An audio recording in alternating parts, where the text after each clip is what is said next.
চিচিহার বন্যা নিয়ন্ত্রণ ও খরাত্রাণ সদর দপ্তর অফিস নিয়েচি জলাধার আগামী ১ জুন থেকে জল ছাড়ার পরিমাণ বাড়ানোর পরিকল্পনা করেছে।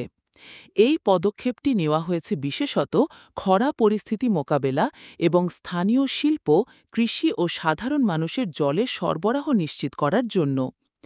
এই প্রক্রিয়ায় জলাধার থেকে প্রতি সেকেন্ডে গড়ে ৭৮০ ঘনমিটার এবং সর্বোচ্চ ১২০০ ঘনমিটার জল প্রবাহিত হবে, যা একটি নিয়ন্ত্রিত এবং পরিকল্পিত জল ছাড়ার প্রক্রিয়া। এই বর্ধিত প্রবাহের মাধ্যমে ডাউনস্ট্রিম এলাকার জলসংকট নিরসনের চেষ্টা করা হচ্ছে। বর্তমানে নিয়েচি জলাধারে পর্যটন কার্যক্রম খোলা আছে, তাই দর্শনার্থীরা জলাধার পরিদর্শন করতে পারবেন। টিকিটের মূল্য জনপ্রতি ৪০ ইউয়ান, তবে ৬০ বছরের বেশি বয়সী ব্যক্তিদের জন্য প্রবেশ বিনামূল্যে।